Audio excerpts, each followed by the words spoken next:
Okay, how's it going, man? It's going good. How about yourself? Pretty good, pretty good. For the audience, here we have Nathaniel Pitts, known as TD or Top Dollar, Yes, and sir. we're here to have a conversation for you. Yeah, definitely.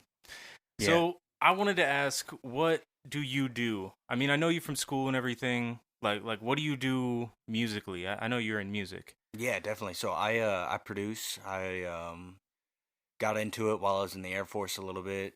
Bought myself a nice little Akai 249 keyboard with like the touchpad and faders and everything.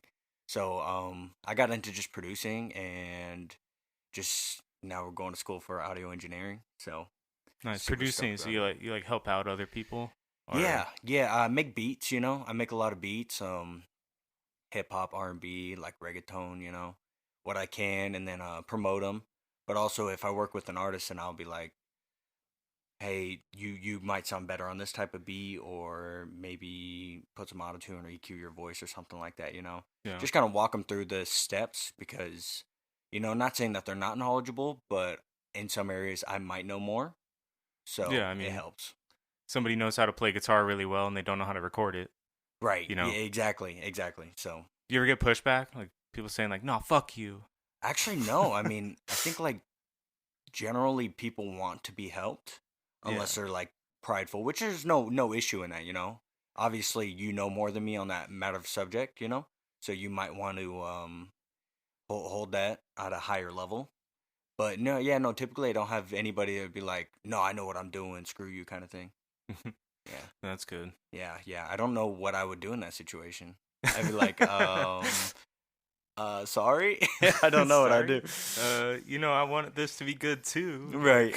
Like, Right. It would create some odd energy. But I mean, social skills, I think I'd be able to work around it. But yeah, no, that'd definitely be a trip. I'd be yeah. like, oh, I don't know what to do Oh now. man, I don't even want to be a part of this project now. Right. Like, they can't take advice. Like, what the fuck? Right. You're like, so do you not hire me anymore? Do we stop working together after this? Or Like, you gonna go YouTube it right. then, or? Go get some free YouTube beats, which those are nice. There's some good beats on YouTube for sure. Yeah, if you can like get the watermark out of it. Yeah, Like, right. Yeah. And half of them are like tagged like 7 times throughout the song themselves. do you ever sell beats like that with watermarks, just online like that? I tried. I had BeatStars. I had a BeatStars account. But getting that traction being an independent like freelancer, it's really hard. It's really hard to put up beats to get people to buy them, to get recognized. Yeah. A lot of the times I was just offering or advertising my beats on Twitter or Instagram, and even then, You just it, don't even get people like hitting you up, like even yeah, talking to you at yeah. all. And then the people who do DM you are like trying to scam you, and Great. I'd say like 50 to 1 DMs are scams. Yeah. Yeah, it's just terrible. You pretty much got to know people. Like, it's better to just find the artists and make the beats for them, huh? Yeah, definitely. So, my biggest thing is I think I've tried like every place I've gone to, my my like my motive, my objective was to work with local artists. If you could find some local artists, work with them, it's first of all that's a million times better than working with someone over the internet. Oh yeah, And definitely. then and also like it's productive. It's like almost like guaranteed business. So if they like what your work is and you like what their work is. Well, it's easier to sell it when you're like face to face. Yeah, You know, yeah, when for you're like a sure. real person in real life. You can Yeah. like talk to them rather than just pushing a message saying like, "Hey, look at this, listen to this." Yeah, right. Yeah. They're just like, might not click on that. Yeah, Like, and what's interesting too is like I don't even practice what I preach. Like I advertise my beats, but if someone were to advertise beats for me, I probably wouldn't listen to it.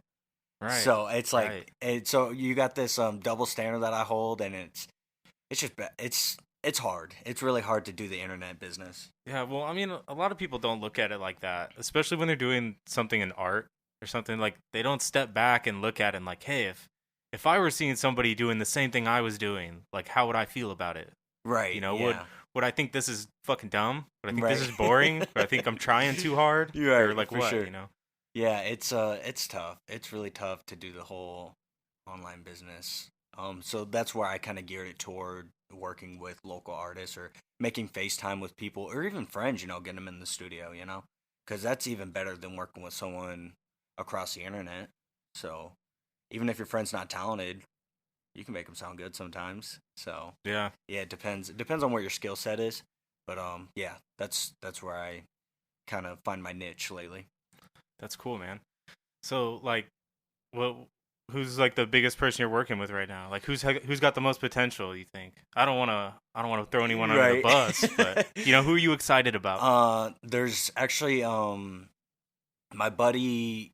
I guess I met him through Dez. I'm sure you're familiar with Dez through the through school.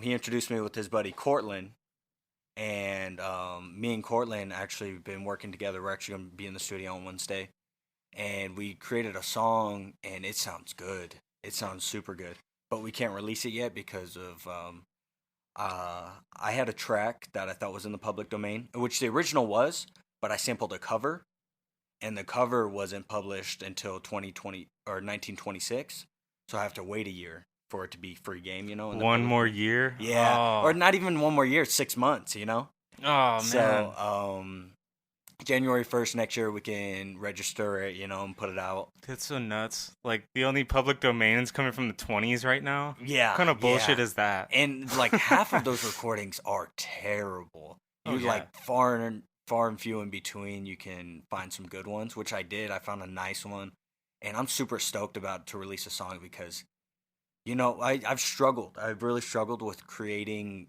industry standard music, industry level music. Like It's hard, man. It is. They yeah. use a lot. And like getting that volume leveled right to where it like you're not too quiet, but everything still sounds good. Like your kick and 808 are hitting at a normal level, at a Mhm. nominal level, and like when you're trying to do that, everything's getting compressed. So finding that balance is tough. But we made this a nice decent track, but we can't release it yet. So I guess Wednesday we're gonna try to find a beat where like I made the melody or he made the melody, where Yeah. we could release. So So you're gonna like change it then, or are you gonna wait? yeah, we're just gonna sit on this one. We're gonna sit on this Okay. one until January 1st, and then we're gonna release it because it's a sick piece of music. It's cool, and of course I would play it or give you guys a demo, but Ah, no, dude. copyright, I'll just so- have you back on when it releases. yeah, right, yeah, no, that'd be cool. That'd be cool.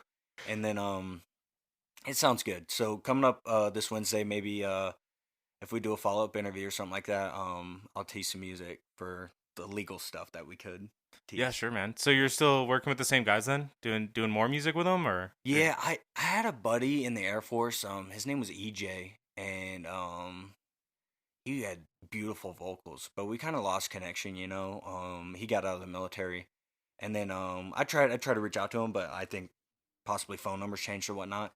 And so if he ever listens to this, I hope he knows. All right, I'm trying EJ. to work with him. Well, right. I hope you were one of my 20 listeners. Right. I hope you're one of them. All right. I'd love I to don't work with know. them. Maybe it'll get bigger. Maybe people will hear it. Yeah, for sure, But- for sure. I could see this. I mean, podcasts are the things to do now. So Yeah, if you do them right. But yeah, like you said they're kind of like in the golden age. I still think podcasts are ahead of their time right now. you think so? Yeah, because like the daily person, like the everyday average person, doesn't listen to podcasts, and I think it will get to that point where podcasts are like every day, like people listen to them. Well, I think the problem with it is there's so many like different forms of media right now. I mean, Yeah. you got music, you got talk radio, you got like audiobooks, and you got podcasts. It's like, how much time do you put to each one of those? Like, which one are you going to put your Yeah, time into? Definitely. And then like there's other things that aren't audio related, like reading a book. Or, like, Yeah, right. Watching TV. Like you got to spend time doing those things too if you want to do those. And so it's like you got to like devote some of your time to listening to podcasts if you're going to. But Yeah, for sure. I think like commonly we've seen things like get more popular than others, and the other things just taper off. mhm. And right now we're kind of at that like cable TV, streaming, and podcast. Those are like the really big three. Yeah. Like you watch. I could be missing one, but like those are typically what you watch. Or or like YouTube, I guess, but that might fall under podcasts themselves. Yeah, I guess. I'm not sure. That's kind of a hard one to pin down. You're right, I don't think right, there's one word to describe YouTube. right, But exactly. So I think like over time things are gonna progress and some things are gonna taper off. Like I think cable TV is gonna taper off, and it'd be oh, down to like it's already tapering off right now. I right, mean, with all the exactly. streaming services Uh out huh. right now. So I think it'd be like obsolete here soon, and then so it's just gonna be like cable TV or not even cable. My bad. It'll just be like streaming and like YouTube or podcasts. And those be the Yeah. big two. So I think lunging forward, it'll be bigger and bigger. So Yeah, hopefully. I mean, I think that the market's really saturated right now, though. It's like 1,000,001 podcasts out there. So yeah, it's like, how do you stand out other that than is just true. knowing people and That is true. getting people to push your shit out, But Gimmicks. I well, guess the best I way to mean do is the gimmicks. strategy I'm going for is, I'm in school right now for the audio Hmm. engineering, and Right. there's a lot of people from different states. Hmm. Yeah. So if I Yeah. get people from different states on my podcast, get some guests on and hit up different circles of like local music even. Uh. Like I was talking with Nones last time about, his music scene in Florida Right. and Yeah. like what he did in Florida and stuff. And so if I can get people from different scenes, maybe they'll get some exposure to this podcast, and I don't know, it'll just snowball, Yeah, no, hopefully. that's smart because you get someone from Florida, they're gonna tell their friends in Florida to listen to it. Get someone from Arizona or like Minnesota, they're gonna tell their friends, and then you have these conglomerates all Yeah, listening to dude, it. just networking. Yeah, yeah, But I don't know. I've never really been great at networking, but yeah. That's a tough one. It really is. It's like, cause who talks to strangers? I don't talk to strangers. Yeah, no, I don't talk to I grew up strangers. in Phoenix, Arizona. I Yeah, definitely don't talk to strangers, dude. you're taught not to talk to strangers, right? You don't want to talk to strangers Right. here. Yeah, exactly.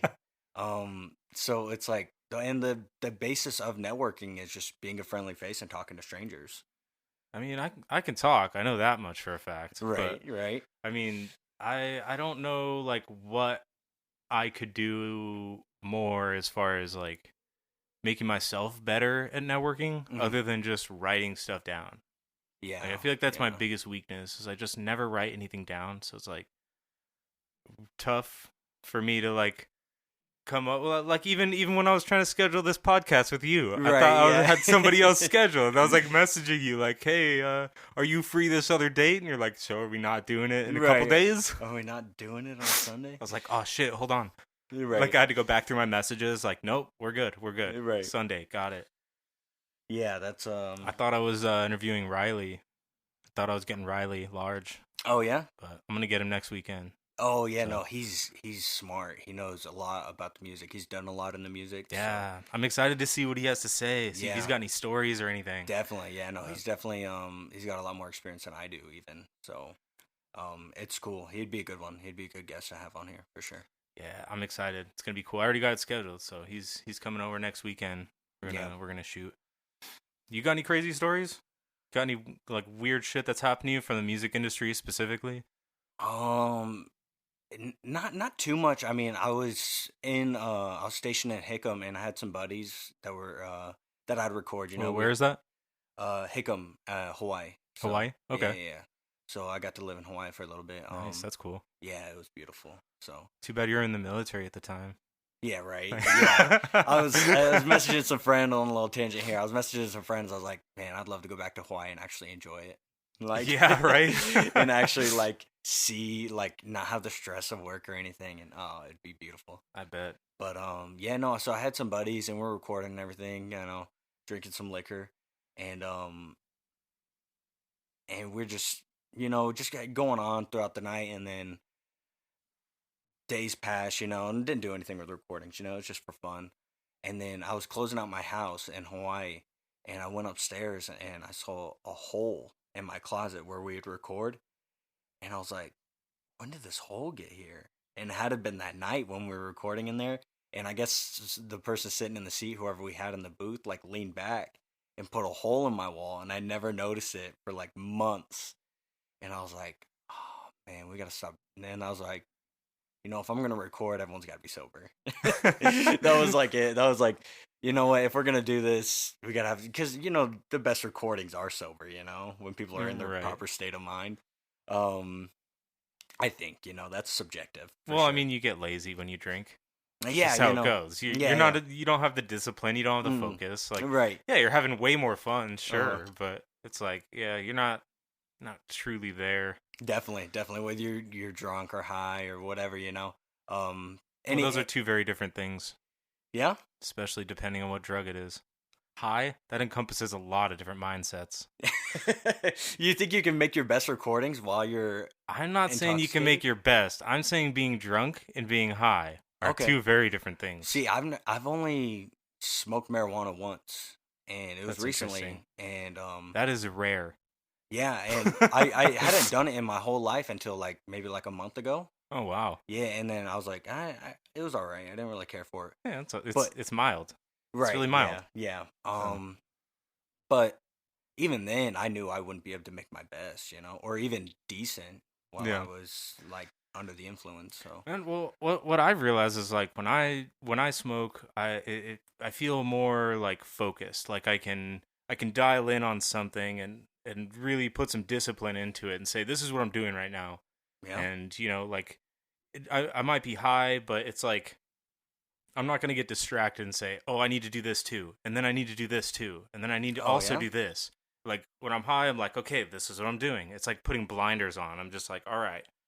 And yeah. For maybe sure. I'm not doing it as fast or like as efficiently, but there's like no distractions. Like, Okay, I'm yeah. I'm really good at just zoning into something. Now I've worked with a few individuals, and they were high at the time, and we just couldn't get anything done. So that's interesting. That's interesting. You have a different outtake on that, or outlook. Now I'm like, Yeah, it depends on the setting too. I mean, if I'm smoking yeah, with a bunch of friends, you can forget it. right. You Nothing's can happening. forget it. Yeah. Okay, that's interesting. If Yeah. I'm alone though, that's like smoke like a little bowl to myself and go work out. I am just working out. Like I put my phone down and forget it exists, and I just Yeah? like do what I'm doing, and then like I'll come back to like 3 missed calls and some texts. Like fuck. Maybe I need to pick it up as a new vice. Maybe. Don't let me be your gateway. I'm just saying it's a lot different than drinking liquor. That's for damn sure. Yeah, I don't do definitely. shit when I drink. I can relate. I can relate to that one. Drinking liquor just makes things better though. Life is better when you're Oh, you're man. intoxicated. I love whiskey. I'll never yeah? put whiskey down. That shit's so good. I never got into whiskey, but I do like clear liquor. I do like vodka. Vodka's like basic. It's like easy. I feel like that's like easy That's the mode point. for drinking. I don't I'm want. not trying to suffer while I'm drinking. Well, why not like bring it up to like enjoying the flavor while you're drinking? See, I had some good whiskey. bourbon. Yeah, I've had some. I had some expensive stuff. My father-in-law, he gave me some stuff like $600 bottle type stuff. Jesus, what was it called? Do you remember the name? No. You don't remember the I name? hated it. So I was like, no, I'm never touching this man. again. It was like some super expensive stuff. He is he's a real country man. So, he loves his whiskey and Was it like Whistle Pig? couldn't tell you. I Oh, really shit. couldn't tell you. Whistle Pig's my favorite. Yeah?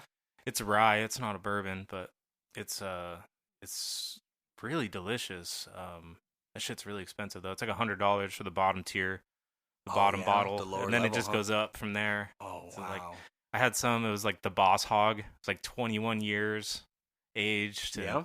It's like so smooth. I paid $20 for like this little shot of like a taster, at a Right. bar. I saw they had it, and I was like, oh, I gotta try Gotta that try shit. it.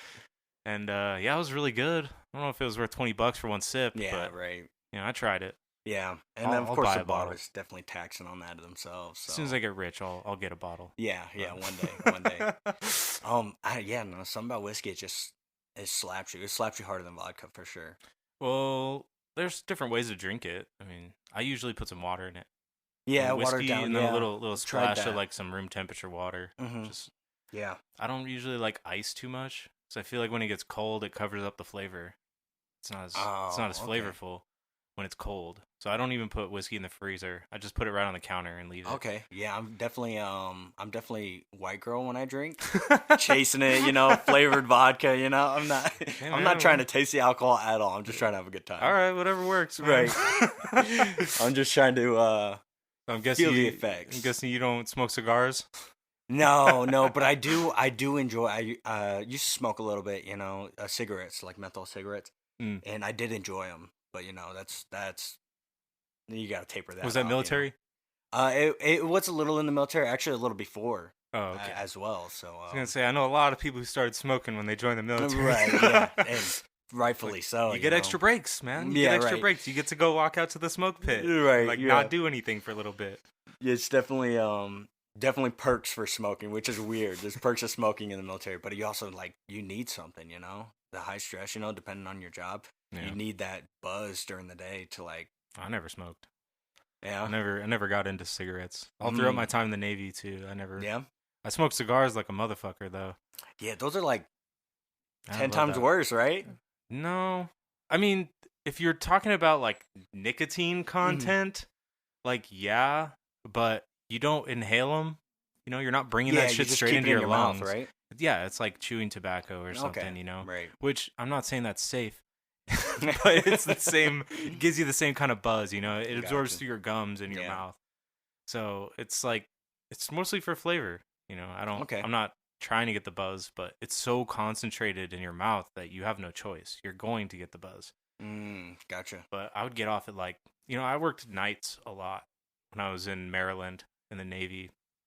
I'd get off at 7 a.m., finish work, Yeah. and I would drive off base, go get Wawa, get a coffee at Wawa, drive back onto base, and then light up a cigar and just drink my coffee and watch people walk to work in the morning. You're just letting them Yeah, and they'd be like, damn, bro, Hart, you working right now or what? What are you doing? They just see me I would have a glass of whiskey and a cigar. It's 7 a.m. Right. Yeah. or coffee, depending on what I wanted. But Yeah. So I did hear your interview. Okay, of course, with the sad boy there, and you spoke about how you did school in Pensacola. yeah, Yeah. Was that Corey Station or NAS? it was NAS. Okay. Naval yeah. Air Station, Pensacola. Yeah, that's where I went to school as well. Oh, Yeah, really? And yeah, in 2016. Was that the Air Force? Yeah. So I did aircraft. Oh yeah, that's the other side of the building, huh? Yeah, exactly. The right. Air Force is the other side of the school. Mm-hmm. Okay, that's Yeah. weird that they have totally different classes for the same shit. Yeah, and it's weird. It's weird how the different jobs, we're doing the same job, but you guys are they teach the Navy guys so much more than they taught us. Oh yeah. Well, Yeah. they have less they have less branches of jobs, So it's there's the mechanic. Mm-hmm. He does all of these fucking things. Right. And then there's the electrician who does all of these fucking things. And it's the Air Force is we got this guy for this guy for that, this guy for this guy exactly. for that. Yeah. It's all sectioned out really small. Uh-huh. And I don't know which system is better. They're just totally different. Yeah, I mean they both get airplanes in the sky to serve America, so Yeah. they both work. So I guess there's no best way to do it if they're both I don't working. know. Every time I talk to people who are in the aviation side of the Navy, they just say I should have joined the Air Force. Oh yeah, I feel the same damn way. Damn it, should have joined the damn Air Force. It's crazy. I totally forgot you served in the Navy because I think we had spoken about it in class once. Because you got the hair, you got the beard and everything. It's you wouldn't think, which is awesome. I got out of the Navy. I actually worked for QT when I got out of the Navy, and they don't let you have long hair and beards. I think they relaxed on the hair a little bit now, but yeah, I had to keep shaving, I had to keep my hair short, just like I was in the Navy still. Uh-huh. And as soon as I quit that job, I stopped cutting my hair. I stopped shaving. Yeah. I think I cut my hair once since QT, which was 2016 or 17. Yeah. That's when I got out of the Navy in 2016. So I don't know. It's been pretty crazy, but yeah, no, that's awesome.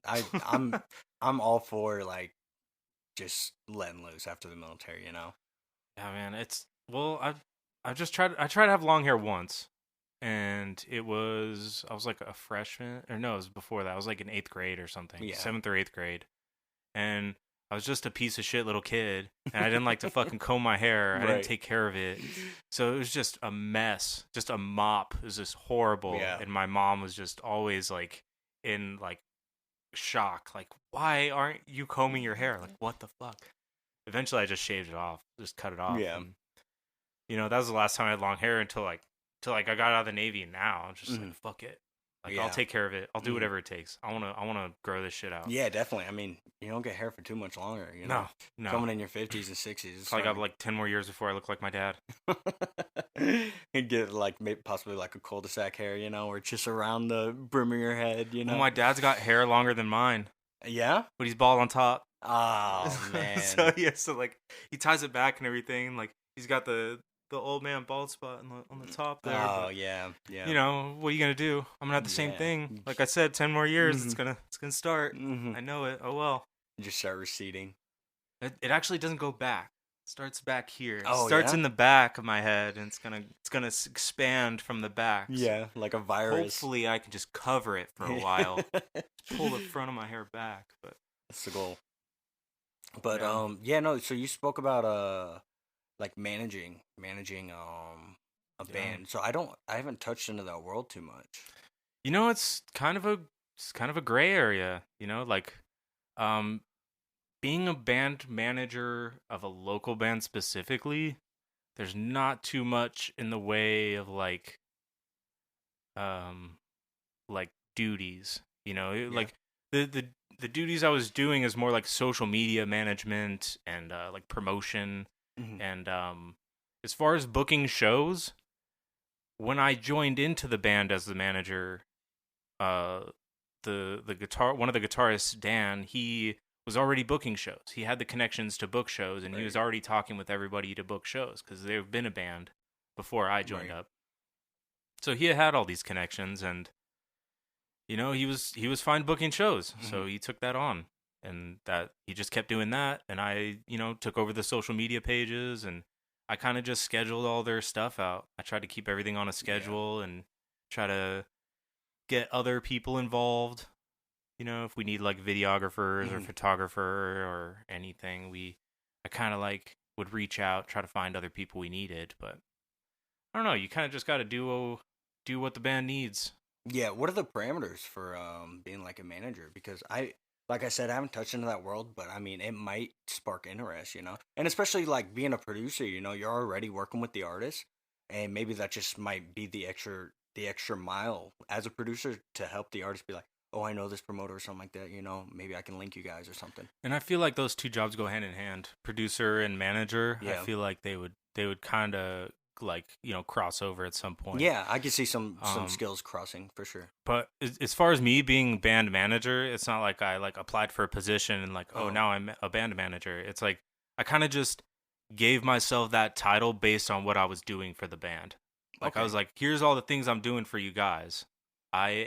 Technically, I guess I'm your band manager, right? So I'm doing the management and like administration side. So how did that go to like?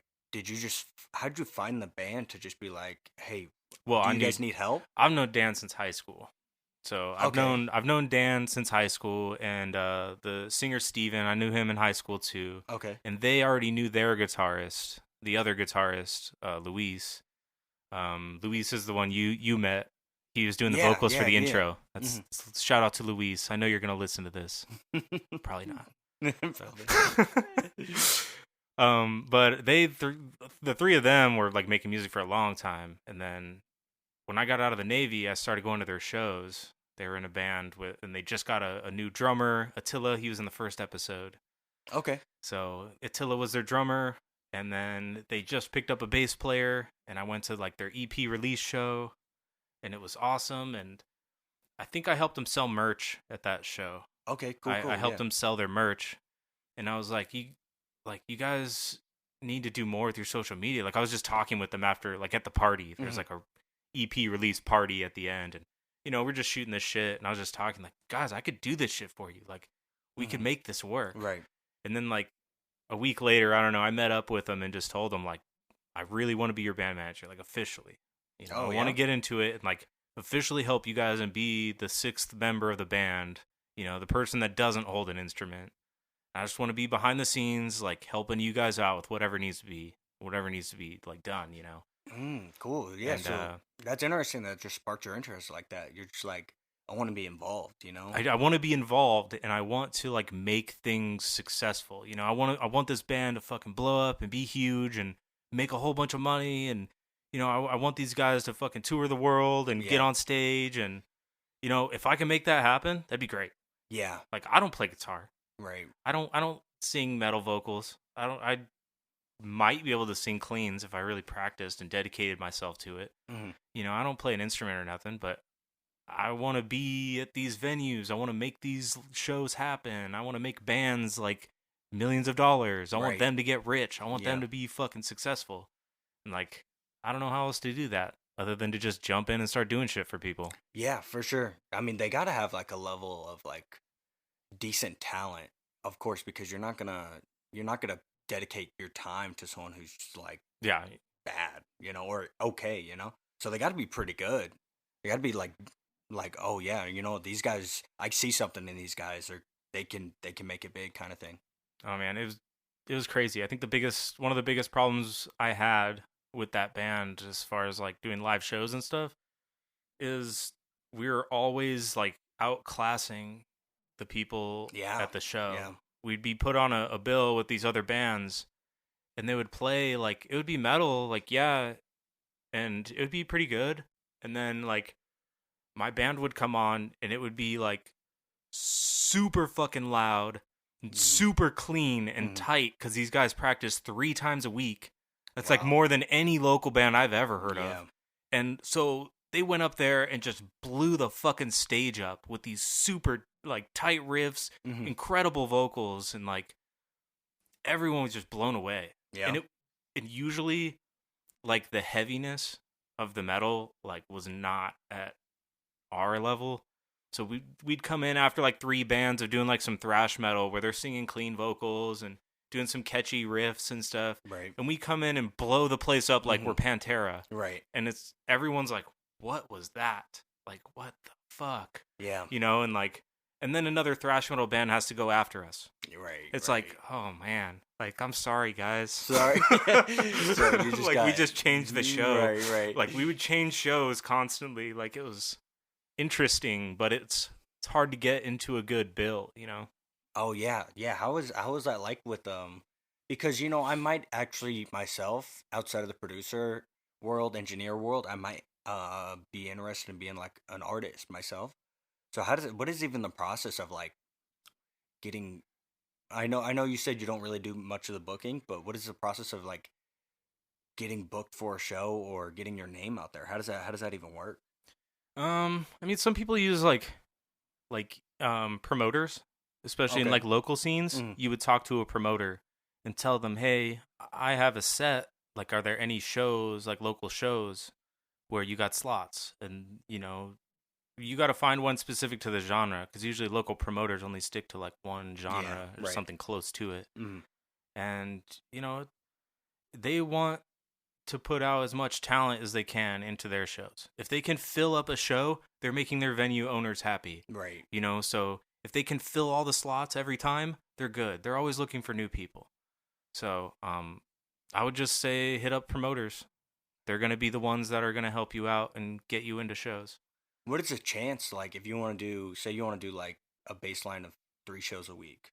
And that seems like a lot, but if you 3 really shows want to a get your week, name, that'd be hard. you what I it, would, if yeah, that would be really difficult because you got to think about it because like you don't want to overexpose yourself. oh Kind of. okay yeah I didn't Like consider you that. can do it too much to where you're not going to be able to sell tickets. Because when you go to local shows and stuff, they're going to want you to help sell tickets. They're going to give you 10 tickets and say, sell these. You have to. And if you don't, you buy the others. Yeah. Like, yeah, that's the thing. Like, you want it on the show, you have to sell these 10 tickets. Like, that's part of it, you know? And instead of, like, paying for the stage time or whatever, Right. like, you want to be on this bill, like, you got to sell these 10 tickets, get people in the door. So, how are you going to do that 3 times a week? Yeah, that's a lot. That's excessive. You only know so many people. Uh-huh. They're not going to come to shows 3 times a week. It's just not realistic. You got to, like, think about that. Maybe It's easier to promote a show once a month or like twice a month. Wow, that far, like that far out? I mean, think about it. You take 2 weeks to promote something really heavy. Like you can't promote anything else in that time frame, or you're going to be crossing paths with something else. You're going to be Okay. stepping on your own toes. You Mhm. don't want to promote 2 shows at the same time. Like, hey, buy tickets to this show and tickets to this Yeah, show. right, Like, right. they're not going to do it. They're going to Uh-huh. pick one. And you're going to lose out. Okay. You're gonna, Yeah, I guess if that also helps with like if you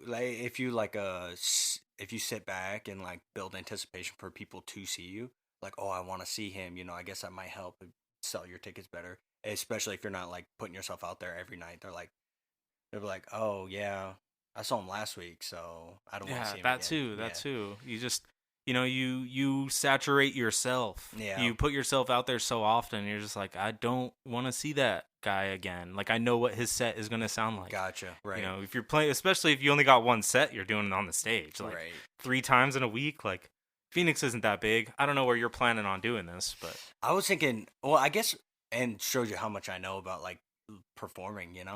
But I guess I was thinking more of like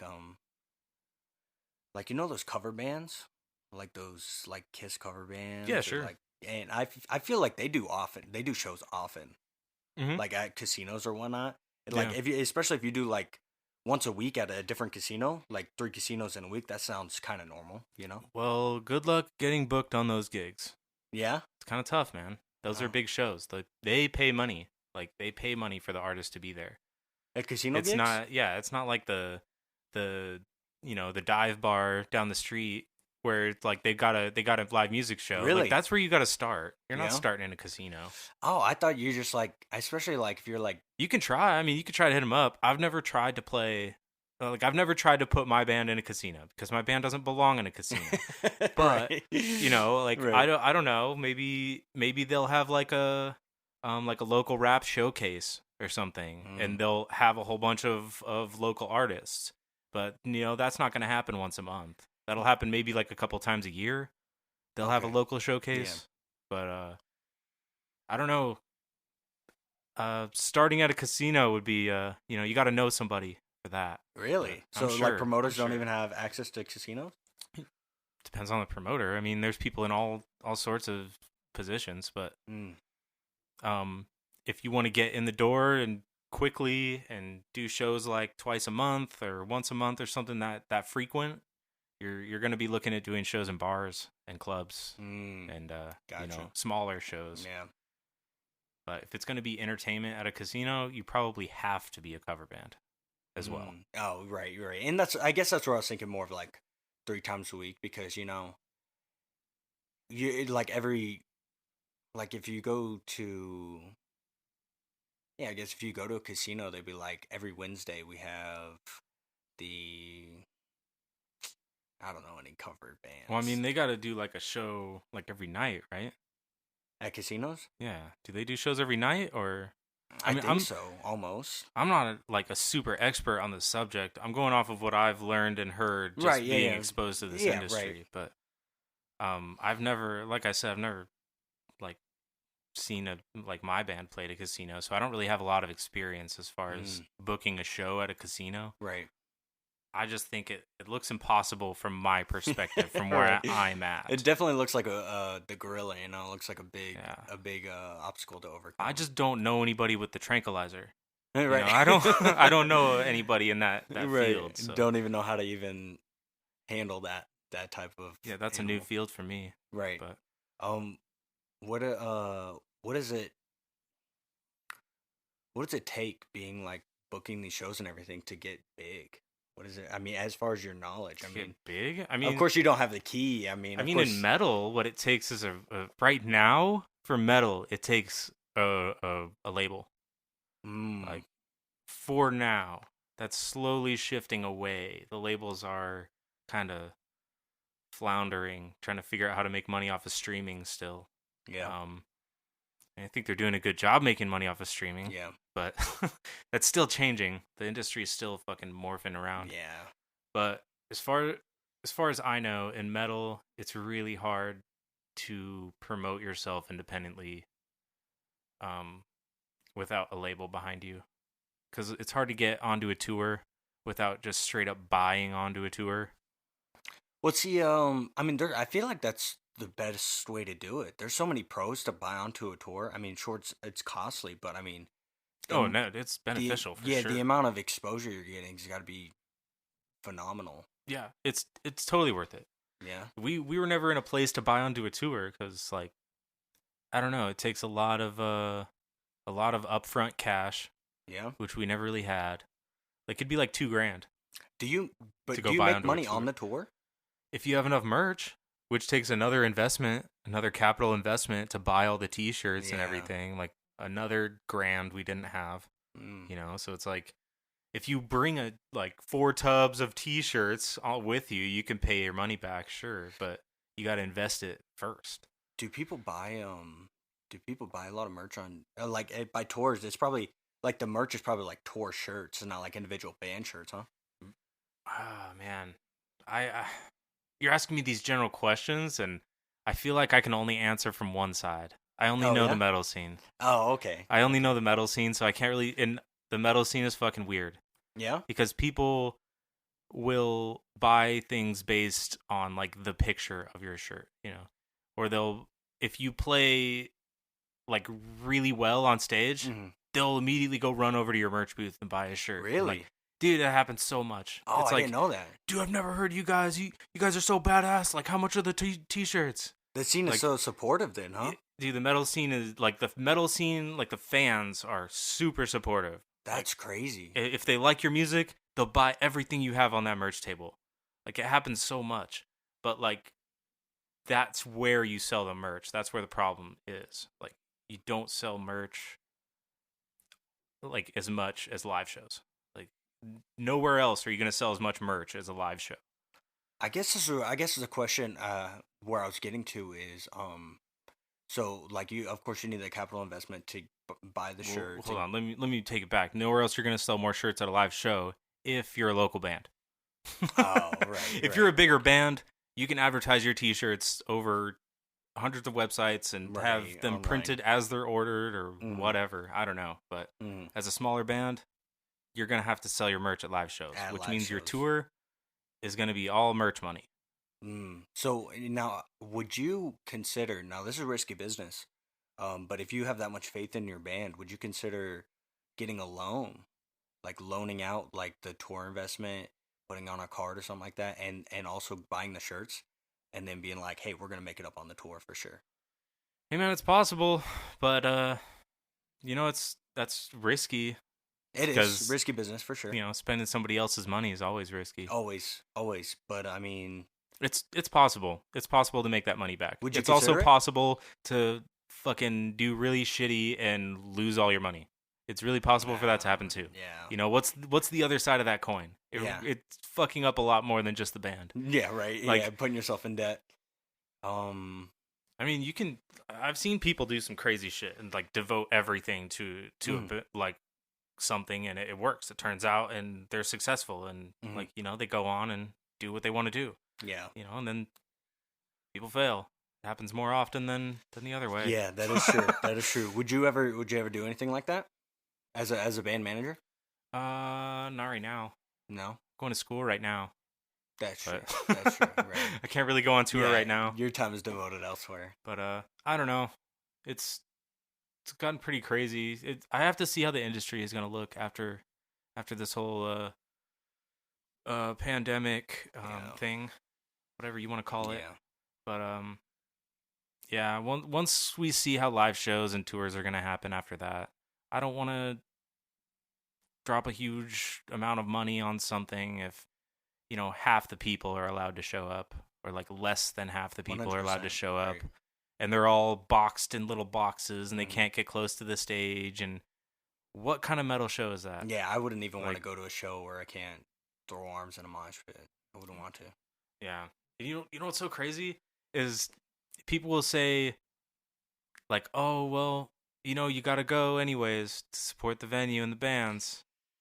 Yeah, I guess I haven't heard of that, and yeah, that definitely is true. But But the band shouldn't even be put on that. They shouldn't even be willing to do Exactly, that dude.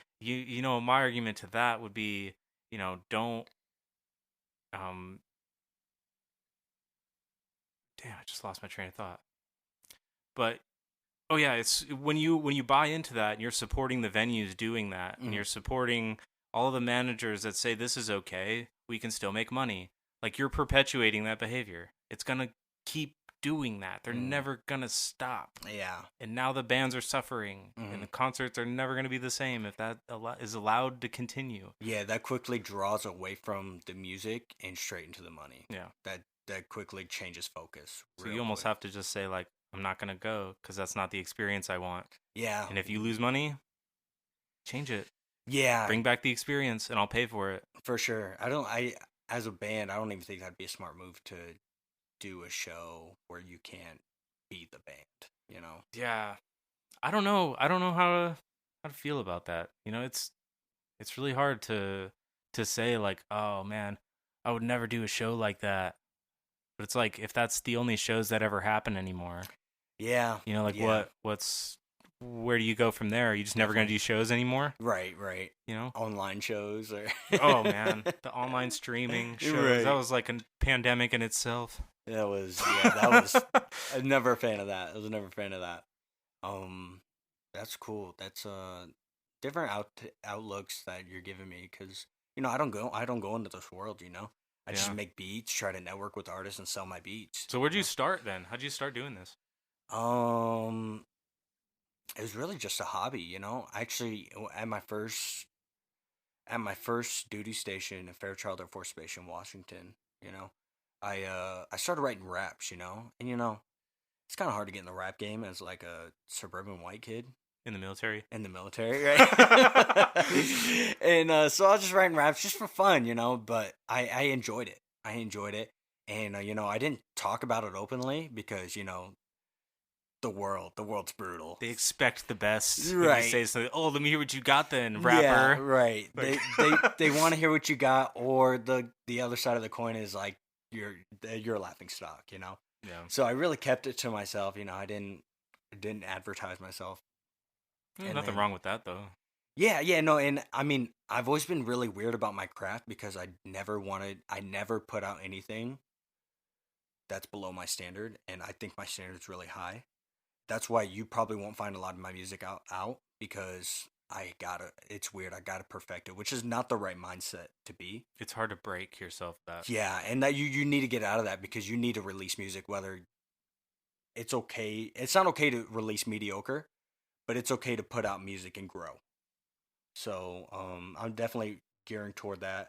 But where I sit now is like, now I'm trying to get out of that. But then it was, I gotta perfect my craft. I'm not gonna release any beats that I didn't think were phenomenal, you know.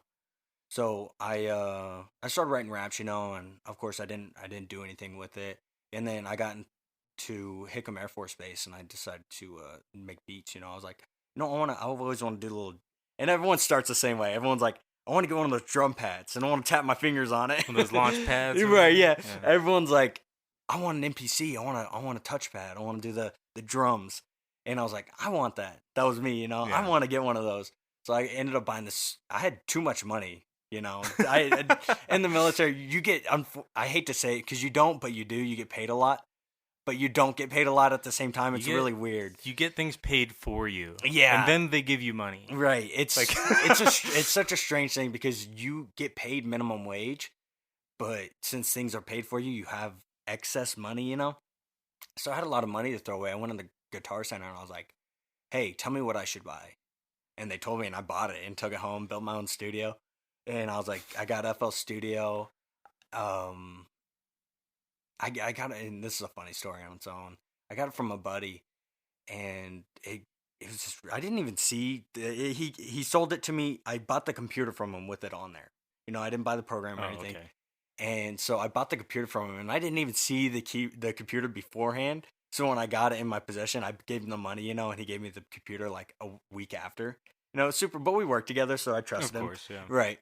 And then the computer was just not in good condition, and I was like, okay, well, I bought the program. You know, I really bought the computer for the program. And then the program wasn't even on the computer. And I was like, bro, what happened here? And there was like a miscommunication here, and I guess it wasn't downloaded, but we were able to fix it. He's a good dude. Still still talk to him today a little bit. So you started on Fruity Loops then? Yeah, Pretty much? I started on FL Studio and just started making beats, and that's when I started getting more confidence. I was like, hey, I got my buddies. I was like, hey, what do you guys think? And they're like, bro, this is trash. Killed my dreams. Like anybody would have stopped there. Anybody would have just been like, I'm done. They're like, dude, you're making no key ringtones. Like this is like terrible. Like you're making boop beep bop boop beeps. They just roast me and like they'd get on YouTube and like search up the world's worst beat. And then like they'd play and be like, hey, this is Pitts' beat, They just ruined. Like if I had low self-esteem, I would have quit for sure. I would have went home crying and thrown my computer away. Well, that's just the military language, though. That's how people talk to each other. Right, in the military. Yeah. Like that's trash, bro. Be better. Like, and it kind of fueled me. It was like, I gotta be better, So, and that's where it all started. It all started with me writing raps in my bedroom to experimenting with FL Studio to now I'm like going to school for it. Gonna be a certified audio engineer. Might as well. Bite the bullet, just go. Yeah, and I was just super corny, and I hate saying it, but I love saying it, is chase your dream, You really only why not? You get one life, dude, and life ends so quickly, abruptly sometimes, I can leave here, get in a car accident, and die, So might as well do something you want to do. Yeah. So, for sure. And it's risky, it's super risky going in the audio business, where your customer service at, like, to the definition, Yeah. You have to appeal to the masses, and if you don't, you fall. It's a lot of customer service. Not just the masses, but like as a recording engineer, you got to appeal to the artist. Yeah, for sure. You score a big deal with an artist. They're saying like, "Oh, I'm going to produce an album with you," and then you piss them off in the first track. Like, right, you just lost that deal. Right, yeah. So yeah, it's such a risky business, but like I said, man, if you're not doing anything, that's why I got out of the military. I hated my job, loved the people, but I hated what I did. And I was like, I'm not doing this. See, mine was the other way around. Yeah? I really didn't mind what I was doing for work. The work wasn't so bad. Yeah? It was the people, man. The command I was at was just horrible. And when I say the people, I meant my friends, really. It wasn't like... I had like a couple friends. My command was so small, dude. It was like, let's see, it was maybe 150 people, maybe 200 people. But there was only like 40 or 50 of us that were actually like dealing with the airplanes. There's like 40 or 50 of us doing airplanes on 4 different shifts. So there's like, very small amount of people you see all the time. Maybe I only had like two buddies that I talked to all the time and hung out with, and then like there were some other people I was cool with, but then most of everybody was like just not my kind of people. Yeah, and that's like, a big thing is like, and the military is really like, if you guys don't care for each other, if you guys aren't friends, they like put in your head, we're gonna put you on the same shift so you guys become friends. I had to deal with that. I was shitty leadership right there. I was butting heads with a coworker, and they're like, well, if you guys butt heads at work, we're gonna purposely put you guys on the same shift together for you guys to figure it out. Oh, that's efficient. Yeah, I was like, what? Yeah, I was just like, you got the visible question marks above my head. I was like, eyes skewed. I was like, what? No, that's not how this works. Yeah, no. And when I say to people, I was cordial, of course, with my coworkers, and but a lot of it was leadership, upper leadership, even not even like immediate leadership, but upper leadership. Yeah, you get to see things that you're like, I don't like how you guys do that. So I get what you're saying. I get what you're saying with like the people. That's interesting. You liked your job though, because I hated my job. Well, my job was simple. I was aviation electrician by title, but like what I did out in Maryland is worked on these huge Boeing 707 aircraft, massive 4-engine aircraft, and we were like the general maintenance crew. Okay. Like there was a bunch of us with different rates. There's like mechanics, electricians, they called them, or the ATs, which are like the technical guys that dealt with like the circuit boards and shit. You just swap them out. All right. But we're all doing the same thing. All of our different jobs, and we're all doing the same shit. We just taxi the airplane in, and we do all the inspections, fuel it up, make sure the tires are good, and then like send it on its way when it's ready to launch it. Yeah, a lot of like the airframe work kind of stuff. Yeah, we just did airframe shit, and like we just did, just taxiing and inspections. Yeah, that was most of it. If Okay. they needed repairs, they would fly it back to Oklahoma where the main base was. Yeah, They'd fly it back to popular. Tinker. Yeah, or like depot inspection work kind of stuff. Yep. Big things. Yeah. They didn't trust us with that kind of work. Yeah. Yeah. No. That Yeah, I did like an airframe, kind of like a sheet metal and composites kind of thing. So that's what I did. So, Okay. yeah, I'm glad I'm out of it. I'm in a better headspace now than ever. Yeah, well, it's like happier. if you don't click in the military, it's kind of hard to get to that point. It's kind of hard to get to the point where you're comfortable and happy. Yeah, If you like the system, you get along with it, cool, stay in, do your 20 years, whatever. yeah, Like, there's a whole bunch of people out there that don't fit in with that Yeah. kind of.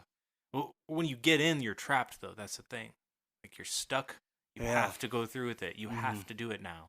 And there's no way to change it. Like, how the military is how the military is. Like, yeah, once you sign up, you're signed up. You got to deal with that conveyor belt or whatever. But yeah. The key is I don't know. conformity for sure. Conformity. Yeah, you have to fall into the shapes, that they made for you. You got to be that cookie cutter. If you're not, then it's gonna be tough. It'll be tough for you. So It's tough for me. yeah, it was tough for me.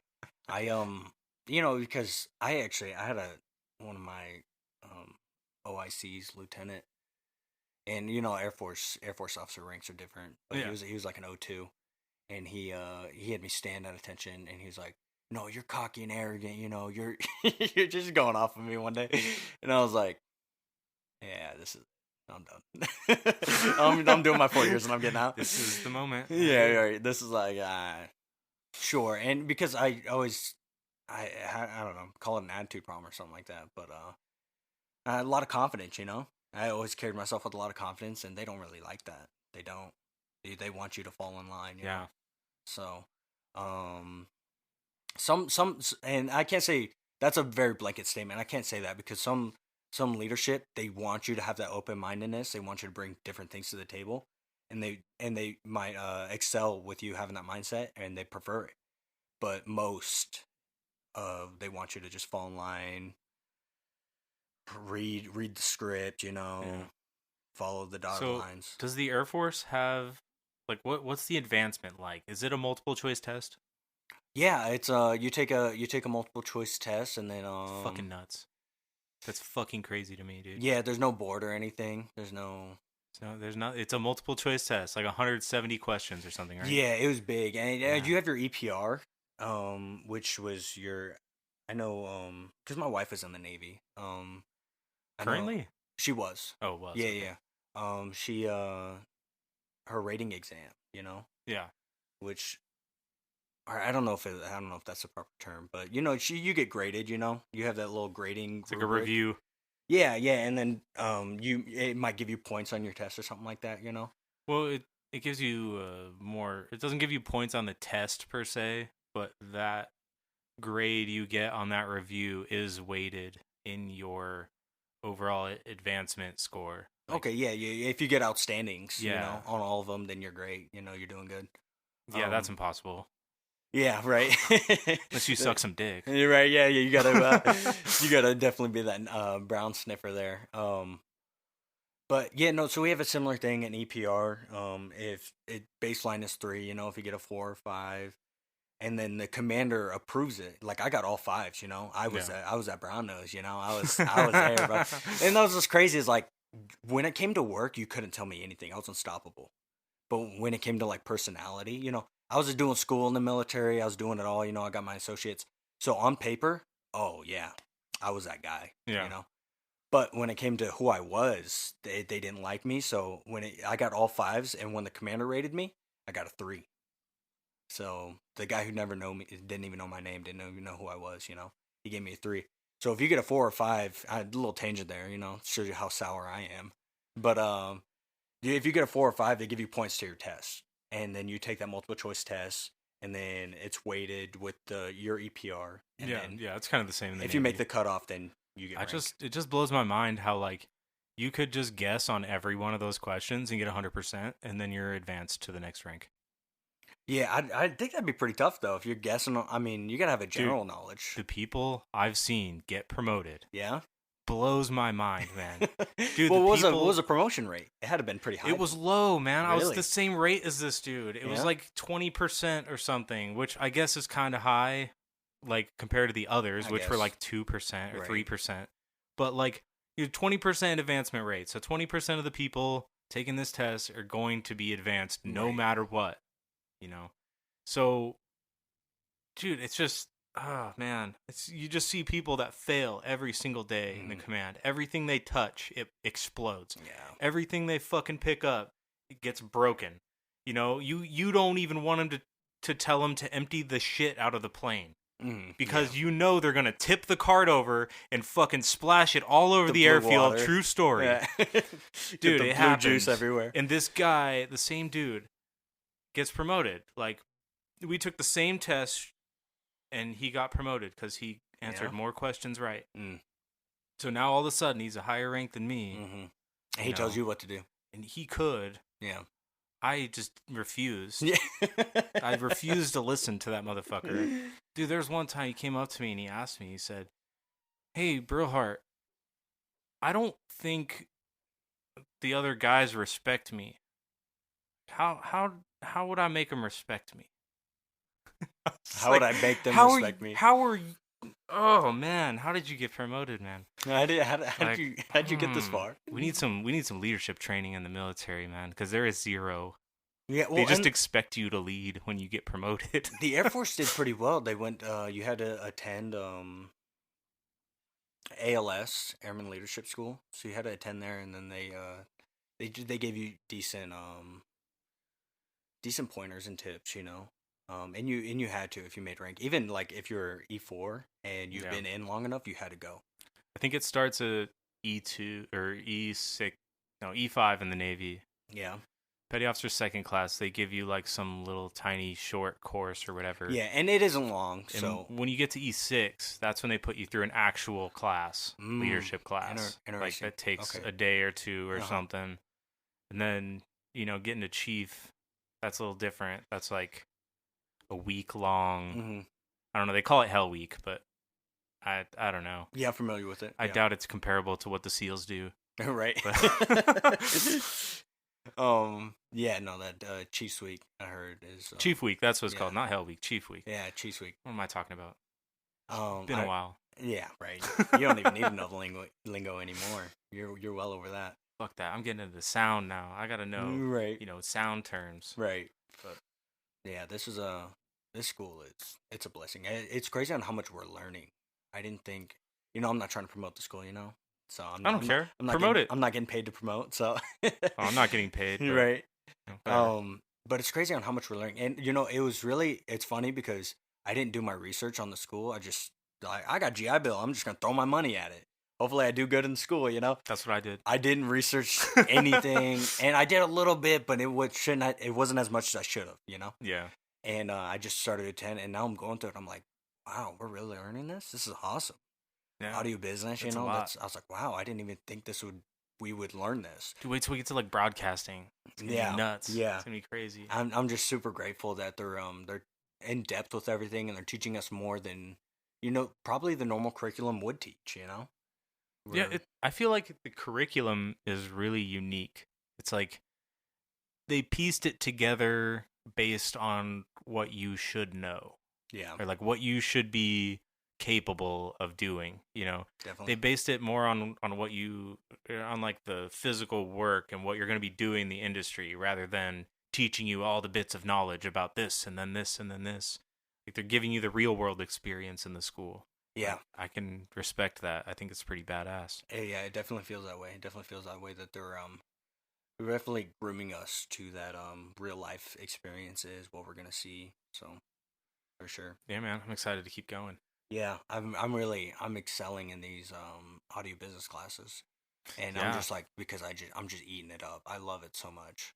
Yeah, the audio business classes were insane. I was just telling Nones on the last episode, like I didn't realize how unprepared I was with my band. Yeah, like how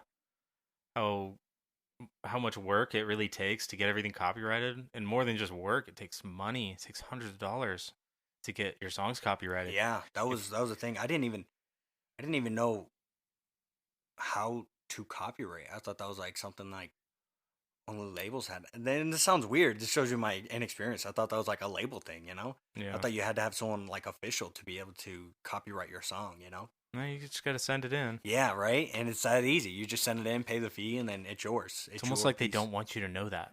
Yeah, it's and maybe it's like a lack of like research on my behalf, you know? Maybe it really is that easy on just per Google search you can find this info. But you know, I'm no artist, so it wasn't even relevant. But We make beats. I mean, that's art. yeah, but you know, you sell your exclusives most of the time, you know? Hmm. And when you sell your exclusives, you're basically giving it's like selling that sound Yeah, you sell the recording. rights. Yeah, you're You, selling. you by the time you like are in business with it, you don't need the copyright. Right, yeah. You can lease your beats, but I mean, I've never really considered that, you know, which is a Hmm. good method of business, you know. There's nothing wrong with it, but it hasn't never been something that I wanted to pursue, you know, and leasing beats, so I just left that alone. You ever thought about like doing ghostwriting? Just write for somebody else who's a rapper? Um, yeah, actually, which is funny you say that. I was working with Nehemiah in class, and Yeah. we were making a track and everything, and I produced a beat, and I was like mixing and engineering it, and I was also helping him write. You know, I can't say I don't know. Maybe I wrote half of it, but we didn't keep track. You know, we are just throwing lyrics at each other, and he was writing them down and singing them. You know, so which he did a lot, the majority of the lyrics. You know, um, so who knows who, but I say that as in like I know I can write. I know I can, and I think that's a marketable skill for sure, and that's where the money's at. If you Oh want yeah. money, it's ghostwriting. Percentages. Yeah, That's where your money is. that's where the If money you can is. get like 5% on a one hit wonder, Mm-hmm. you're living comfortably forever. At Forever. least. Mm-hmm. At least comfortably. Mm-hmm.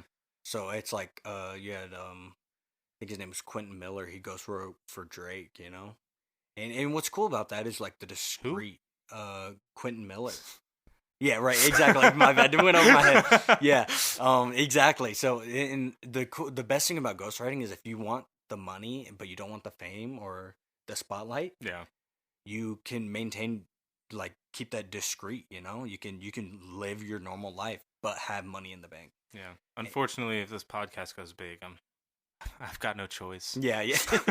You're the front man. Everyone's gonna know your name. Yeah, well, they'll at least know my hair, if Right. not my name. Right. Um. That's it's and a lot of people, a lot of that appeals to a lot of people. Really, I speak to a lot of people in the music industry, and they're like, you know what, or even people not in the music industry, they're like, you know what, if I could have the money without the fame, because you know, fame's a drug, and it's really tough, you know, to handle for some people. Well, it transforms your life. It does, You're it you're does. you're not like a regular human anymore. You Yeah. have to live in a different way Hmm. entirely. Like that would suck. Yeah, and that it really appeals to a lot of people of just like having money and not the fame. Me personally, I would love the fame. I would love it. I think I would strive in it. I would love to have my name known, be a household name. Everyone knows my face. Because with the fame also comes more money.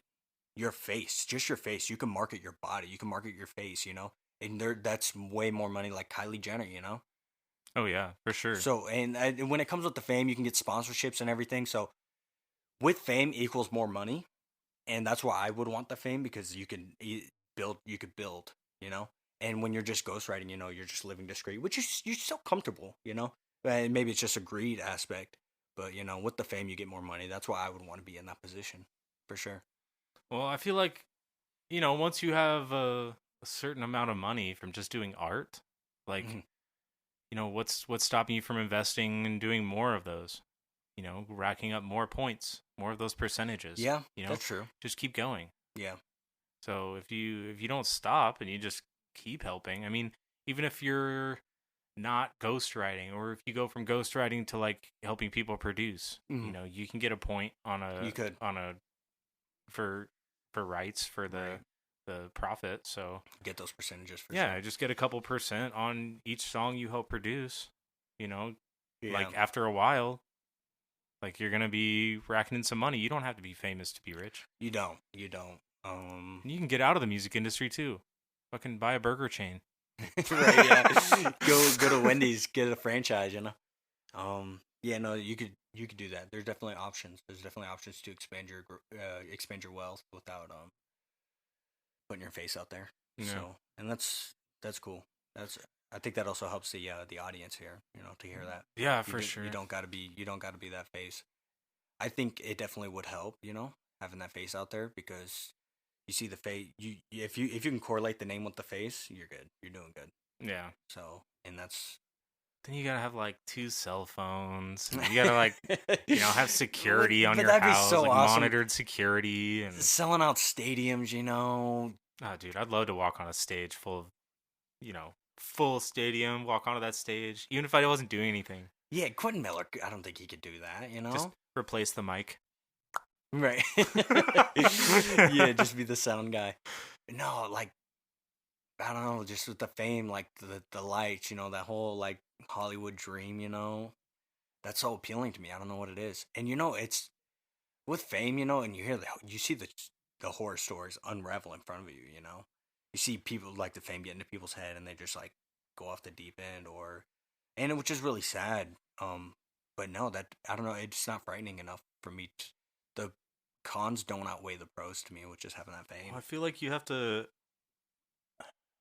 I don't know. It's kind of a tricky game. There's really no right answer, but you know, I feel like you would have to keep your focus on like your skill, like, or your passion, whatever you're doing that got you there, or whatever you want to do in that moment. Like, keep focused on that. Yeah. Like, don't look to the left or the right.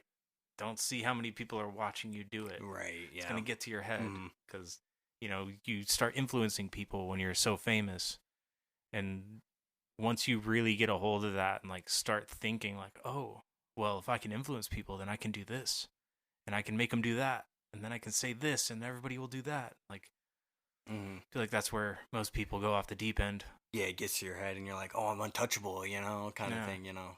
Get that like, why isn't everything going right? And you start getting angry. Yeah, definitely. If you can keep it together, if you can hold yourself accountable more then you'd probably do good with the fame. I don't know, there's only so much I know about being famous. Yeah, right. Me too. Don't know too much about it besides what you see on TMZ or something, you know. Oh, well, all right. I hope this podcast helped you in your journey to fame. Yeah. I hope because this podcast I get famous. Yeah. Well, it was nice talking with you, man. It's a good conversation. We went over a lot of stuff. We did. We talked about a lot. All right. Well, if any of you at home made it all the way this far, I guess I'll see you next time. Yeah. Thank everybody for listening.